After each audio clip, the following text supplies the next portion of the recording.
Hello, everybody, and welcome back to the Duke and Dutch Show. Today, we are covering a very tragic, unaliving situation of this young man, Trey Reed, who was a 21-year-old black student who was discovered hanging from a tree at Delta State University in Mississippi. It remains an active investigation, officials said on Wednesday.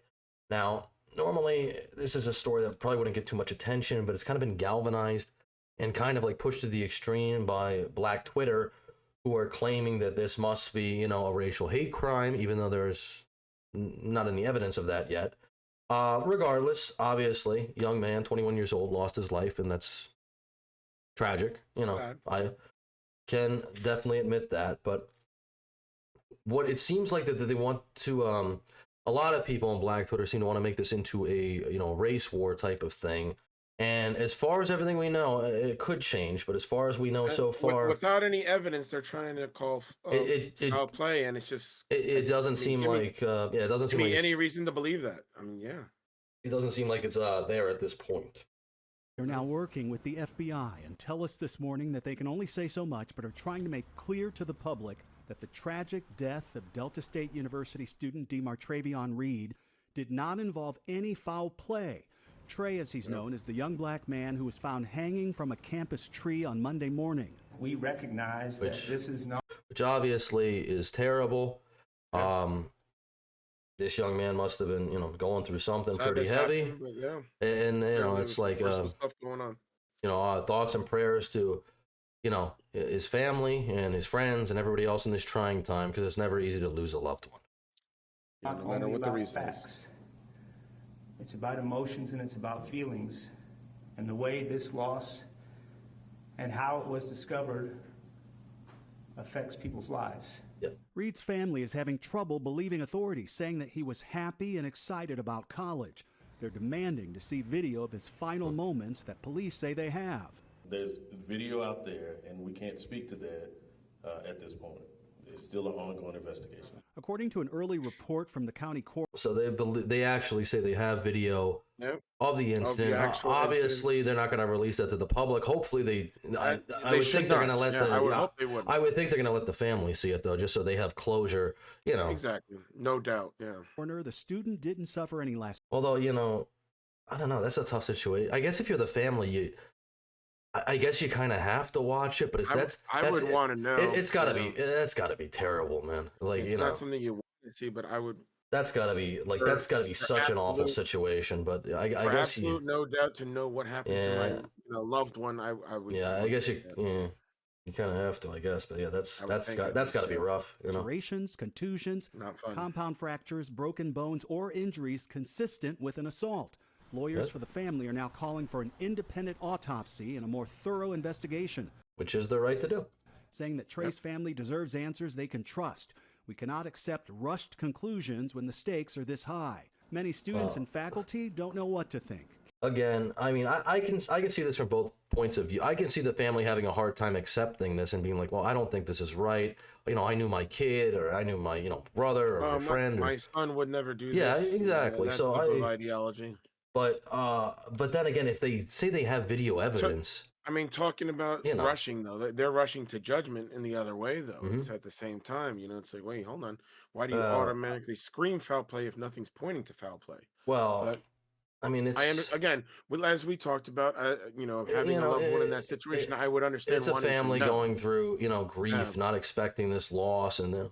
I would want to be thorough, and I'd want to be sure. I would just rush to accusations. I would rush, or I would be wary of making a rushed accusation about certain things. Yeah. But that's just me, I guess. The family's probably very emotional, and I'm sure they just want all the answers they can. I don't have any problem with the family themselves pursuing, anything that they think is proper to do in this case. As long as they're not trying to say right away, unless there's evidence that I'm just clearly not seeing, without any evidence of foul play, if they're going to say no, we want these tests done because we believe foul play happened. It's like, wait, hold on. Well, they can believe. Why do you guys believe? But why do you believe foul play happened? That's just my question. I'm not saying that they can't think that way. I'm not saying that they can't do these tests. But if you're going to go out, the family should be. There's a difference between thinking something and going on national news and saying, "Hey, this happened." Oh. There's a difference. Well, the problem we're going to see is going to come up in the story in a little bit is that it's not really the family. I mean, the family is free to do what they want, obviously. And I wouldn't blame the family for being emotional and distraught in this very trying time. What I don't like is other people trying to use this and have no evidence to back it up. And they're like, oh, but we know. It's like, yeah, I know. Everybody's they're trying to piggyback on the story and turn it into something that they can use. Everybody's Sherlock Holmes in these situations. Campuses like this one have been caught in the cultural crossfire with bomb threats and false reports of active shooters. I can say what do they call it? The court of common opinion? Yeah. You know? Hey, that's the word we live in. It is. This institution should not be associated with hate or hate crimes. If people knew this place, they look at it and say, wouldn't it be better if America was more like Delta State University? There is great public interest in this case, especially on social media. We expect a more complete autopsy by the end of this week. Michael? Yeah, we sure hope so, Steve. Thank you for that. Yeah, so they're going to do another autopsy, which, hey, more thorough. If you want to be thorough about, like I said, I have no problems with the family doing anything. What I don't like is these people on social media who are, trying to use this as some sort of justification for some race war, something bad happened, yada, yada, yada. Oh, it's Mississippi. Oh, it's the South. Like, I don't know. I just don't think people on social media should be rushing to judgment. Just like this person who apparently has this opinion. So these are BLM activists, I guess, in New York City who are marching for Trey Reed because they know that this was a lynching, obviously, because even though statistics, according to them, racially, even though statistics do say among black youth that the second highest actual way of taking one's own life would be behind firearms is hanging. Yeah.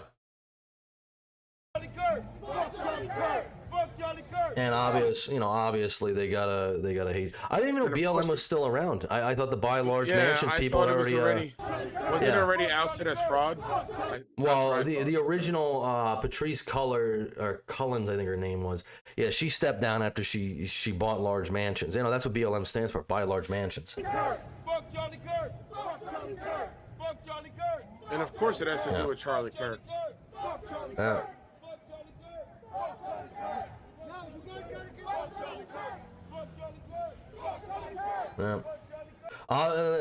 Again, this is a great example here of the tolerant left.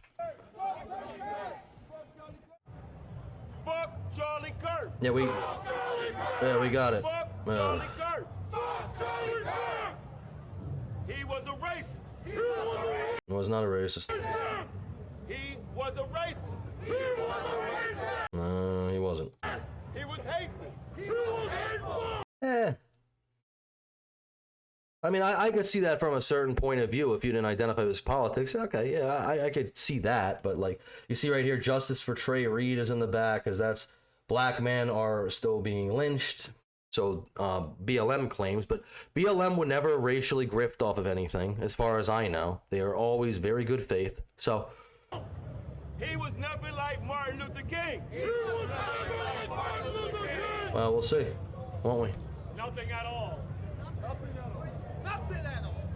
Justice for Trey Reed. Justice for Trey Reed. Justice for Trey Reed. Justice for Trey Reed. Justice for Trey. It's amazing. So basically what we have here, I mean, we could figure this out. We're not going to play the rest of the clip, but yeah.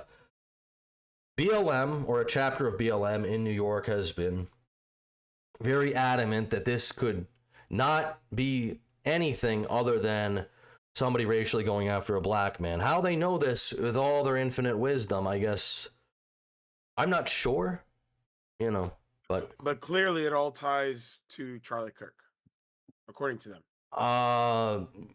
Yeah, I'm not really. I mean, you can see here. There's a lot of people holding up signs for Trey Reed. Apparently, somehow Charlie Kirk is the reason why this happened. Well, I don't think they're saying that. I think it's completely. Maybe they're just using the platform to express their opinion about Charlie Kirk. They probably didn't want to march twice in the same week. So you gotta combine. You gotta combine all these issues. You gotta combine all the issues together. That's a lot of walking. We're already going out once. Might as well as do two causes. Yeah, it's a lot of walking. So and listen, they're gonna do an independent autopsy. They want a second opinion. Again, if the family calls for a request for it, I think that's totally fair. But Colin Kaepernick, as everybody knows, would never grift off of any racial issues. That's just not his brand. He would never do something like that. He doesn't use publicity to try and back his causes. That's not a thing he does. No. He does not do that. What did he compared the NFL to slavery, and then he's been trying to get back in the NFL for 6-7 years.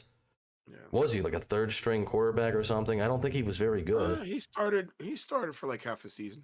Did he? Oh wow. Well, that's good for him. But obviously, the NFL wasn't really his calling. He went to activism, and now he's taken an interest in this. He's going to fund a second autopsy. I'll give him one thing. He was probably one of the first political activists in the NFL, whether that's good or bad. I mean, and you know what? If they are going to reinstate him, you got to think about this. This guy's got to be in his 40s now, but he doesn't. He's not in prime shape. But he doesn't kneel. So his knees are probably in very good shape. He doesn't have to do all the kneeling. So his knees are actually probably a lot better off than the average person in the NFL at the age of 40. Just saying, hey, NFL, just might be a brand risk. I don't know. But he is funding a second autopsy for the Delta State student found hanging from a tree, Trey Reed. And yeah, somebody's saying it's on film. And yeah, if it's on film, I think it's kind of an open and shut thing. What's been stated already by police, but yeah. But I just, it's like Colin. Either way, we'll see what happens, what comes up. Colin Kaepernick never misses a chance to just jump in on an issue and just make it about. You get in there and make it about you. It's like, come on, man. What topic doesn't that happen to these days? Sadly, it's just the world we live in. I think, yeah. Unfortunately. But there will be more results coming out about this. Probably there's going to be a second autopsy. Even though it seems like if it is on video, I think that's all kind of pointless. But if it's for the family's peace of mind, like I said, totally fine. If it's for social justice warriors on Twitter's peace of mind, then I kind of find that reprehensible. But again, it doesn't take away from the tragedy of the issue. RIP to this young man, which 21 years old, very young. I hope the family gets closer, no matter what is found. I hope so too. Well, that's going to be it for us, and we will catch you in the next one.